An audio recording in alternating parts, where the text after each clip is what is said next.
E aí, tudo certo? Olha só que loucura. Semana passada, uma empresa com um único engenheiro e uma IA simplesmente declarou guerra a um dos maiores frameworks do mundo e, pasmem, venceu. Agora, a gente vai mergulhar nessa história para entender como essa jogada virou de ponta cabeça as regras do jogo no mundo do software. Mas vamos combinar uma coisa aqui logo de cara. O que a gente vai conversar hoje não é só mais uma notícia de tecnologia, sabe? É um sinal bem claro de que as regras do jogo, tipo como os frameworks se tornam gigantes do mercado, como a infraestrutura é vendida, tudo isso está sendo colocado em xeque de um jeito que ninguém esperava. E o centro de tudo isso é o seguinte: a Cloudflare, com um engenheiro, um só, e usando IA pra caramba, reescreveu do zero o Next.js. Sim, aquele mesmo, o queridinho do front-end. E a parte mais inacreditável de todas, fizeram isso em uma única semana. Uma semana. Então, para a gente ter uma noção do tamanho do estrondo que isso causou, primeiro a gente precisa dar uma olhada no reino que foi abalado. Vamos entender um pouco sobre o domínio do Next.js e da Vercel. Para quem talvez não esteja super por dentro, o Next.js é basicamente o cara do momento. É o framework que todo mundo usa, a escolha padrão para construir aplicações modernas com React que rodam no servidor. É o nome do jogo, o gigante da área. E é aqui que a coisa começa a ficar interessante e um pouco polêmica. Porque o Next.js, apesar de ser de código aberto, está no centro de uma estratégia de negócios bem específica da Vercel, que é a empresa por trás dele. A estratégia, pensando como negócio, é genial, não dá para negar. Funciona mais ou menos assim, como uma pirâmide. Primeiro passo, eles criam essa ferramenta incrível grátis que todo mundo adora, o Next.js. Segundo passo, eles garantem que essa ferramenta funcione, assim, perfeitamente na plataforma paga deles, a Vercel. E o terceiro passo? Bom, aí eles canalizam essa galera toda, essa base de usuários gigante, para dentro da infraestrutura deles. O resultado final é um tipo de aprisionamento, um lock-in, que se esconde atrás da bandeira do open source. E essa frase aqui, nossa, ela captura perfeitamente a dor de quem já tentou usar o Next.js fora do mundinho da Vercel. É exatamente isso. A cada nova versão, parece que tudo quebra. É um trabalho sem fim de engenharia reversa só para fazer o bendito do framework funcionar em outro lugar. É frustrante.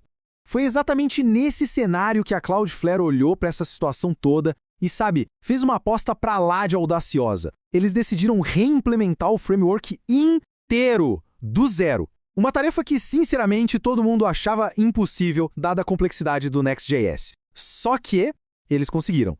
E o processo que eles usaram foi surreal. Um único gerente de engenharia desenhou a arquitetura, a visão geral do que seria esse clone, que eles batizaram de Vynext. A partir daí, uma IA escreveu praticamente todo o código. O ciclo era simples, mas, nossa, brutalmente eficiente.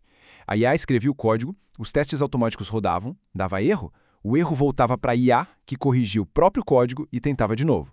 E para fechar com chave de ouro, uma outra IA fazia a revisão do código da primeira. É coisa de ficção científica.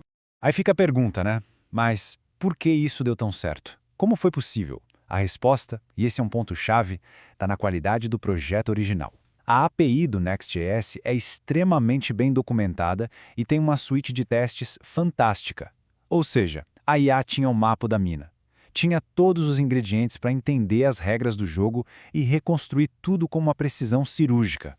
Se não fosse por isso, a história seria bem diferente.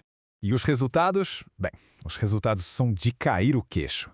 A versão da Cloudflare, o tal do Vnext, compila o código 4.4 vezes mais rápido que o Next.js original. Não é erro de digitação, é isso mesmo, 4 vezes e meia mais rápido. E calma que não acabou. Os pacotes de código final, depois de tudo, ficaram 57% menores, metade do tamanho praticamente. O que isso significa na prática? Compilação mais rápida, aplicações mais leves e um deploy muito mais ágil. É como se eles tivessem pego o mesmo carro, mas transformado num foguete. Agora tem uma coisa que precisa ficar muito, mas muito clara. O que eles fizeram não foi um fork. Eles não pegaram o código do Next.js e saíram modificando. Não. Eles reescreveram a API inteira, do zero. É uma reconstrução completa. E é aqui que mora a grande diferença. De um lado, o Next.js original, amarrado no TurboPack, que é uma tecnologia proprietária e super otimizado para a Vercel. Do outro lado, o Vynext da Cloudflare, construído em cima do Vite, que é open source e pensado para rodar bem em qualquer plataforma de edge. É a mesma API, a mesma funcionalidade, mas a base, o alicerce, é totalmente diferente. E mais importante, mais aberto.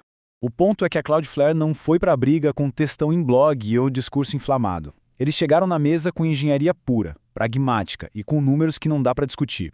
Eles simplesmente provaram, na prática, que aquela barreira de código que protegia o modelo de negócio da Vercel, ela podia ser derrubada. E é aí que a gente começa a olhar para o quadro geral, porque isso vai muito além de uma briga entre duas empresas. O que esse evento significa para o futuro do desenvolvimento de software como um todo? O impacto é gigantesco. Pensa só. Primeiro, aquele modelo de negócio de open source como isca para um serviço pago está seriamente ameaçado. Segundo, qual o papel da empresa que cria o framework se um IA pode manter e até otimizar ele? Para que ela serve?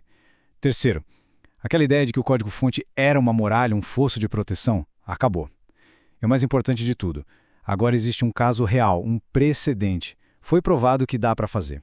Mas a questão vai ainda mais fundo, sabe? Se a gente parar para pensar nos últimos, 15 anos, a indústria de software foi empilhando camada sobre camada de abstração. Framework em cima de framework, esse evento meio que obriga a gente a se perguntar, peraí, a gente precisa mesmo de tudo isso? De toda essa complexidade? Ou será que a gente só estava inchando as coisas? E é essa pergunta que fica no ar para a gente fechar.